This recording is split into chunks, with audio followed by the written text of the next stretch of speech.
प्रिय दर्शकों नमस्कार, मैं आचार्य पंकज शास्त्री वार्षिक राशि फल के कार्यक्रम में आप सभी दर्शकों का हार्दिक स्वागत करता हूं। वार्षिक राशि फल में आज हम बात करेंगे भचक्र की पहली राशि मेष राशि के जातकों की। मेष राशि के जातकों का 2024 का यह नव वर्ष कैसा रहेगा, संपूर्ण वर्ष फल की फलश्रुति लेकर के आए हैं, तो इस वीडियो को बहुत ध्यान से सुनिएगा।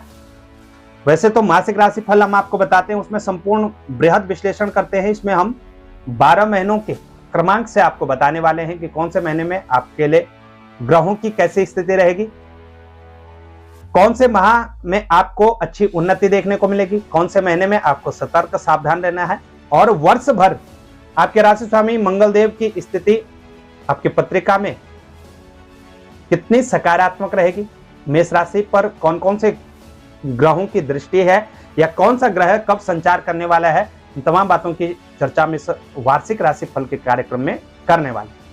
तो सबसे पहले तो आप इसको शेयर जरूर करिएगा और बहुत ध्यान से सुनिएगा। तो चलिए शुरू करते हैं।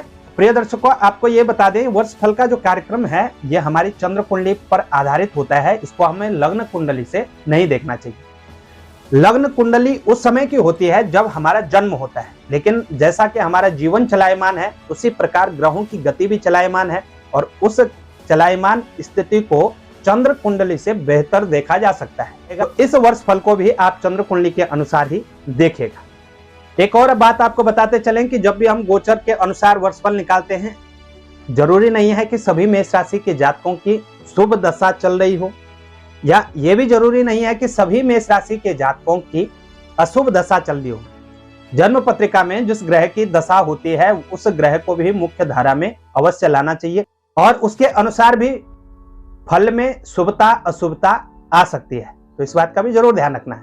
मान लीजिए आप मेष राशि के जातक हैं, जन्म पत्रिका में आपका कोई ग्रह उच्च राशि में बैठा हुआ है, शुभ स्थिति में है, और उसी ग्रह की दशा चल रही है, और वर्ष फल के अंतर्गत यदि किसी भी प्रकार की नकारात्मकता हो तो वो आपके लिए न्यून हो जाएगी, बिल्कुल कम हो जाएगी, और शुभता ज्यादा देखने को मिलेगी।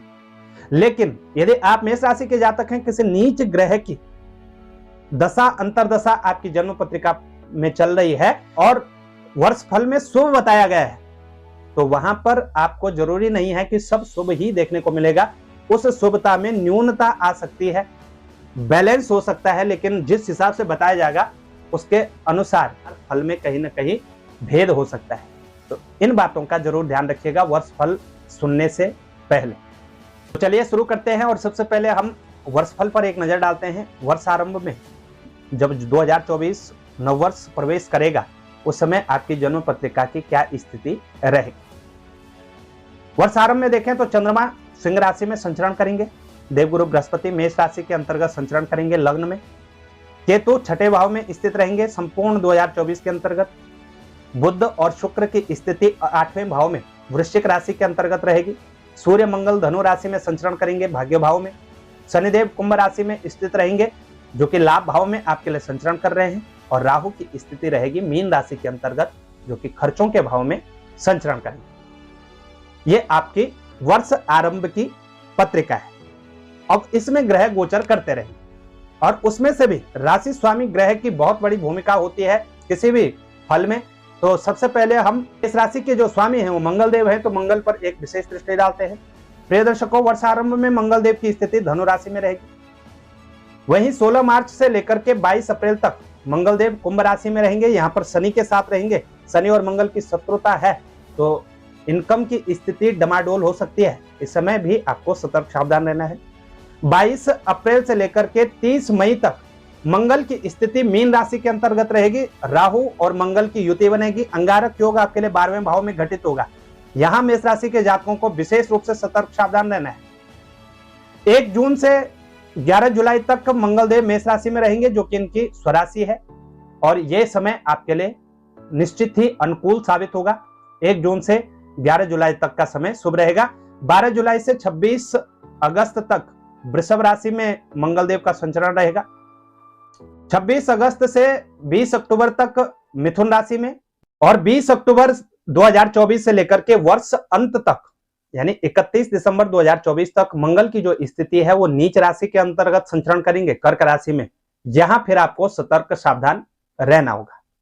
इसके अलावा वर्षारंभ से लेकर के 30 अप्रैल तक देवगुरु बृहस्पति का संचरण मेष राशि पर रहेगा। संपूर्ण वर्ष 2024 शनि की नीच दृष्टि आपकी राशि पर रहेगी, यानी लग्न पर बनी रहेगी। वर्ष आरंभ से लेकर के 30 अप्रैल तक देवगुरु बृहस्पति का संचरण मेष राशि पर रहेगा। यह आपका स्ट्रॉन्ग पॉइंट है। तो ये आपके राशि स्वामी की स्थिति है और कुछ ग्रहों की विशेष स्थिति आपके लिए। सबसे पहले हम बात करें स्वास्थ्य की। संपूर्ण वर्ष में स्वास्थ्य को लेकर के थोड़ा सतर्क सावधान आपने अवश्य रहना है। राहु केतु की स्थिति 12वें और 6वें भाव के अंतर्गत है। इसके उपरांत जो भी ग्रह 8वें भाव में आएगा, जैसा बुध और शुक्र वर्षारंभ में 8वें भाव में संचरण कर रहे हैं, तो कहीं ना कहीं ब्लड से संबंधित समस्याएं, त्वचा से संबंधित समस्याएं कहीं ना कहीं आपके लिए बनी रहेंगी और मानसिक रूप से डिप्रेशन आप पूर्ण वर्ष रह सकते हैं, क्योंकि शनिदेव की नीच दृष्टि है। तो कहीं ना कहीं मानसिक संतुलन की कमी देखने को मिल सकती है, मानसिक रूप से आप परेशान रह सकते हैं। इस संपूर्ण वर्ष में स्वास्थ्य का विशेष रूप से आपने ध्यान रखना है। अब बात हम जनवरी की करें तो जनवरी के माह में देवगुरु बृहस्पति लग्न में स्थित हैं। मंगल देव राशि स्वामी भाग्य भाव में संचरण कर रहे हैं। सूर्य देव भी भाग्य भाव में स्थित है। तो यहाँ आपको स्वास्थ्य को लेकर के तो थोड़ा सतर्क सावधान रहना है जनवरी के माह में, लेकिन कार्य क्षेत्र के दृष्टिकोण से अति उत्तम स्थिति आपके लिए बनती हुई नजर आ रही है। अच्छी स्थिति बनेगी, कार्य क्षेत्र में उन्नति के अवसर प्राप्त होंगे। जनवरी का माह आपको कार्य क्षेत्र के दृष्टिकोण से विशेष तोहफा दे सकता है। भाग्य में परिवर्तन देखने को मिल सकता है। पिता का सहयोग प्राप्त करके आप आगे बढ़ सकते हैं। घर में बड़े बुजुर्गों का सहयोग भी आपको प्राप्त होगा और निश्चित ही मान सम्मान की स्थिति आपके लिए बनी हुई है यदि आप इस राशि के जातक हैं। तो अच्छी स्थिति है। स्वास्थ्य का आपने जनवरी में ध्यान रखना है। स्वास्थ्य को लेकर के विशेष सतर्क सावधान रहें। अपने खान पान का विशेष ध्यान रखिएगा और यात्रा इत्यादि करते, वाहन इत्यादि चलाते भी थोड़ा सा सतर्क सावधान जरूर रहे। संपूर्ण फरवरी के माह में कार्य क्षेत्र में बड़ा जबरदस्त लाभ आपको देखने को मिलेगा। ऐसे जातक जो रक्षा इत्यादि के क्षेत्र से जुड़ना चाहते थे, उनके लिए उत्तम स्थिति है फरवरी का माह। फरवरी के माह में कहीं ना कहीं आपकी मनोकामना पूर्ण हो सकती है। जो ऐसे विद्यार्थी हैं कि नौकरी के लिए प्रयासरत है, उनको भी यहाँ पर यह लाभ, उनके लिए भी अच्छी स्थिति है। लाभ आपको अवश्य ले लेना चाहिए, निश्चित ही लाभप्रद स्थिति बनेगी। 14 जनवरी से लेकर के 14 फरवरी तक सूर्य का संचार भी मकर राशि के अंतर्गत ही रहेगा और मंगल देव उच्च राशि के रहेंगे। तो दोनों ही ग्रह यहां पर कारक होते हैं। कार्य क्षेत्र के दृष्टिकोण से बहुत ही उत्तम स्थिति आपके लिए बनती हुई नजर आ रही है। प्रिय दर्शकों, यदि आप मेष राशि के जातक हैं, फरवरी का माह आपको विशेष लाभ देने का कार्य करेगा। नौकरी में परिवर्तन करना चाहते हैं, कोई व्यवसाय में परिवर्तन करना चाहते हैं, कोई नया व्यवसाय आप प्रारंभ करना चाहते हैं, सारी स्थितियां आपके पक्ष में है। निश्चित ही आप कार्य शुरू कर सकते हैं। अच्छी स्थिति बन रही है। मार्च की बात करें तो मार्च में प्रथम 2 सप्ताह विशेष शुभ और अंतिम 2 सप्ताहों में संघर्ष की स्थिति रह सकती है। आप कहीं ना कहीं परिवार से, फैमिली से दूर जा सकते हैं और इसके साथ साथ थोड़ा संघर्षमय जीवन रहेगा। मार्च के माह में आपको इस बात का जरूर ध्यान रखना है कि आप लेन देन करते समय बहुत सतर्क सावधान रहें। यदि आप मार्केटिंग का काम करते हैं, शेयर मार्केट से जुड़े हुए हैं, सट्टा, लॉटरी इत्यादि के कार्य क्षेत्रों में बहुत ज्यादा धन इन्वेस्ट करते हैं, यहाँ पर बड़ी हानि के संकेत हैं। मार्च के माह में कहीं ना कहीं आपको हानि देखने को जरूर मिलेगी। तो इन सब कार्य क्षेत्रों से आपको दूरी बना करके रखनी चाहिए। यहाँ मंगल और शनि की युति बन रही है। अनेक प्रकार की विघ्न बाधाओं का सामना आपको करना पड़ सकता है।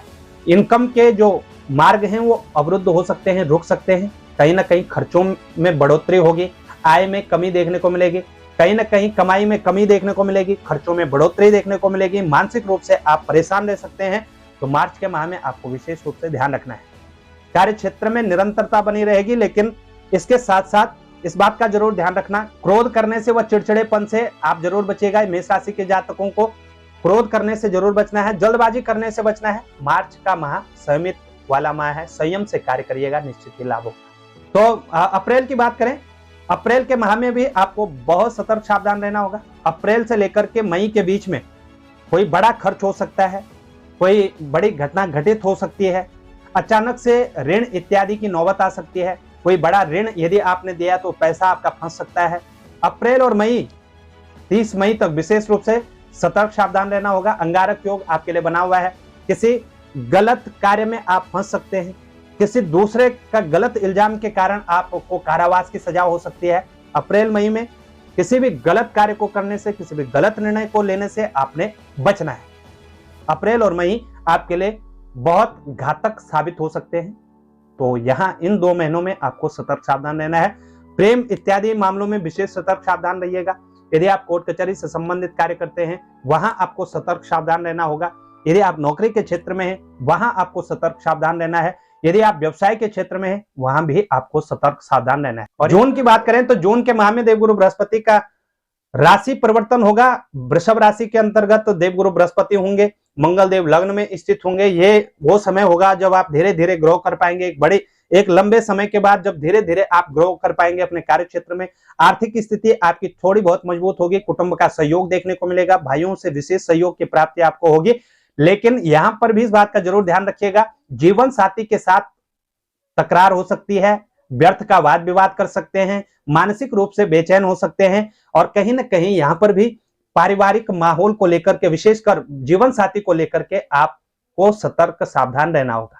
अगस्त के माह में मंगल देव लग्न में स्थित होंगे। ऐसी स्थिति में अचानक से जल्दबाजी आपके अंदर आ सकती है और क्रोध हावी हो सकता है आपके ऊपर। इस बात का ध्यान रखिएगा। मंगल देव यहां से 7वें और 8वें भाव को देखेंगे तो कहीं ना कहीं स्वास्थ्य का भी आपने ध्यान रखना है।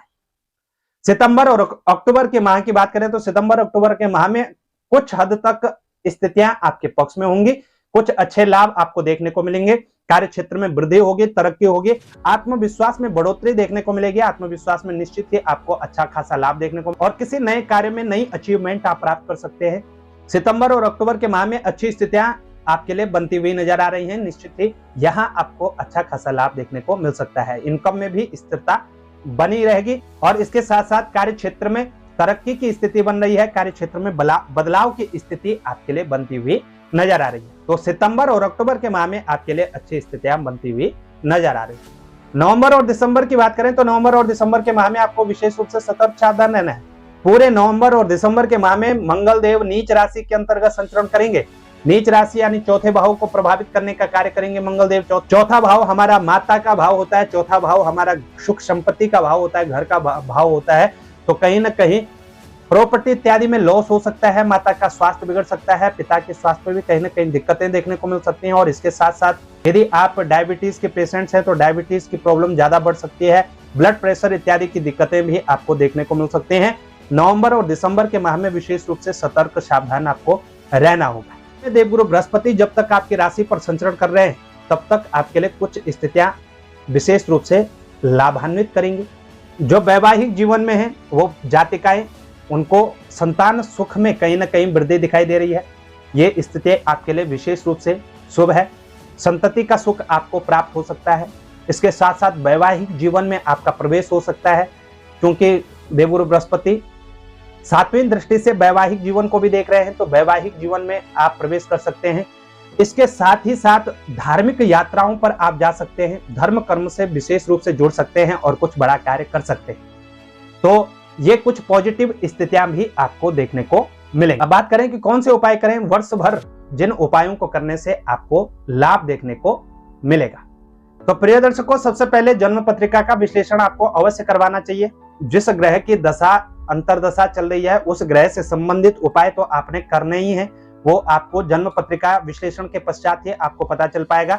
लेकिन इसके साथ साथ जैसा कि हमने कहा कि शनिदेव की नीच दृष्टि बनी रहेगी, तो हर पक्ष के हर माह के मंगलवार, गुरुवार और शनिवार को कच्ची लस्सी यानी छाछ को लें, उसमें शहद, तिल, चावल और गुड़ डाल करके सूर्य अस्त के पश्चात पीपल पर चढ़ावें। वहां पर आप श्री हरिहर स्तोत्र का पाठ कर सकते हैं। नहीं आता है तो गणपति स्तोत्र का पाठ कर सकते हैं। वो भी नहीं आता तो शनिवार के दिन ओम सन शनैः नमः इस मंत्र का जप करते हुए आप पीपल पर अवश्य चढ़ाएगा। पीपल पर दीपक जलाएं, पीपल के पेड़ के नीचे दीपक जलाएं, धूपबत्ती करें और पीपल की परिक्रमा करना आपके लिए विशेष लाभ का कार्य करेगा। ये आपने पूरे वर्ष भर उपाय करना है, निश्चित ही लाभ मिलेगा। इसके साथ साथ ही आप हर मंगलवार का व्रत कर सकते हैं। असंख्य अपने अनुसार जितना आप कर सकते हैं, जितने भी मंगलवार कर सकते हैं उन मंगलवारों को व्रत करिएगा। हनुमान चालीसा का पाठ नित्य करिएगा, निश्चित ही लाभ देखने को मिलेगा। जब भी यात्रा पर जाते हैं तो घर में छोटी कन्याएं हैं, घर में बड़े बुजुर्ग हैं, उनके चरणों को स्पर्श करके ही आपको जाना चाहिए। चाहे यात्रा पर जा रहे हैं, चाहे आप पर डे काम पर जा रहे हैं, तब भी आप उनके चरण स्पर्श करके जाएं, निश्चित ही आपको लाभ देखने को मिलेंगे। जब भी मंगल देव उच्च राशिस्थ होते हैं, आपको लाभ नहीं मिलता है, तो आपको परामर्श लेकर के मूंगा रत्न धारण करना चाहिए। मूंगा रत्न शुभ रहेगा आपके लिए, लेकिन वो परामर्श के पश्चात ही आपको धारण करवाना चाहिए। और यदि आप सक्षम हैं तो श्री दुर्गा सप्तशती का जितना आप पाठ करवा सकते हैं अपने घर पर अपने लिए, उतना आपके लिए लाभप्रद रहेगा, उतनी ही तरक्की मिलेगी। क्योंकि शनि हो, राहु हो, केतु हो, वो शक्ति की आराधना से तीनों ग्रह शांत होते हैं। तो रुद्र चंडी का यज्ञ करवा सकते हैं। तो जिस भी ग्रह की दशा चल रही है उस ग्रह से संबंधित आप दान कर सकते हैं, उस ग्रह के मंत्र जप करवा सकते हैं। ये उपाय आप जरूर करिएगा, निश्चित ही वर्ष भर आपको शांति मिलेगी। वर्ष 2024 के आपको अग्रिम शुभकामनाएं। ये वर्ष आपके जीवन में नई खुशियां लाए, नई उन्नति के मार्ग प्रशस्त हों आपके, हम प्रार्थना करते हैं। नमस्कार। जानकारी अच्छी लगे शेयर जरूर करिएगा, और चैनल पर नए हैं तो चैनल को सब्सक्राइब करना ना भूलेगा। और यदि आप व्यक्तिगत वर्षफल प्राप्त करना चाहते हैं, जन्म पत्रिका विश्लेषण करवाना चाहते हैं, तो आप हमसे संपर्क कर सकते हैं। नंबर आपको स्क्रीन पर दिखाई दे रहे होंगे और डिस्क्रिप्शन बॉक्स में भी मिल जाएंगे। हमारे कार्यालय का पता भी डिस्क्रिप्शन बॉक्स में ही आपको प्राप्त हो जाएगा।